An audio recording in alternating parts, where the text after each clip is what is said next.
আজকে সকালে ঘুম থেকে উঠে রেডি হয়ে নিয়েছি, কারণ অনেক দিন তো বাড়িতেই বসে থাকলাম, এবার তো পড়াশোনাটা চালু করতে হবে, তাই না? তার আগে একটু ছাদে চলে আসলাম। ছাদে এসেই তো দেখি গাছগুলোর অবস্থা একদম খারাপ হয়ে গেছে, তাই গাছগুলোতে আগে জল দিয়ে দিলাম। যত্ন করার পরেও যদি গাছ মরে যায় একদম ভালো লাগে না, আর নিজের হাতে লাগানো গাছে তখন এতটা ভালো লাগে কি বলবো। পায়রাগুলোর ঘর ভেঙে গেছে, তাই পায়রাগুলো আর আমাদের বাড়িতে আসছে না। আজকে ওদের তাড়াতাড়ি খেতে দিয়েছিলাম, এত করে ডাকলাম তাও একটাও পায়রা আসলো না। আর আমি এখন বাড়ির কাজ করে বেরিয়ে পড়েছি। রাস্তায় আস্তে আস্তে গাছে একটা ফুল দেখতে পেলাম, টুক করে তুলে কানে গুঁজে দিলাম। এখন যাচ্ছি হচ্ছে স্যারের বাড়ি, ওই যে ওই সাদা রঙের বাড়িটাতে এখন যাব। গিয়েই তো দেখি স্যার এখন বাড়িতে নেই, বাজার করতে গিয়েছে, তাই কিছুক্ষণ বসলাম।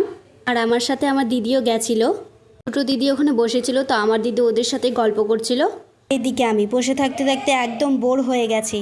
কিছুক্ষণ পরেই দেখি তো স্যার চলে এসছে, তারপর কথা টথা বলে এখন বাড়ির দিকে যাচ্ছি।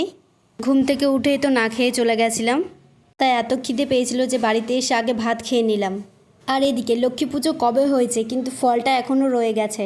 এতদিন পরে ফ্রিজ খুলে ফলটা দেখতে পেলাম, তাই বের করে খেয়ে নিলাম। আর এইদিকে আমাদের বাড়িতে আজকে মাটন রান্না হচ্ছে। উফ, মাটন কষা দেখে তো আমার জিভে জল চলে আসছে। বাড়িতে আজকে মামিরা আসার সময় ফল নিয়ে এসেছিল, তো মামি এখন সেটাই বানাচ্ছে।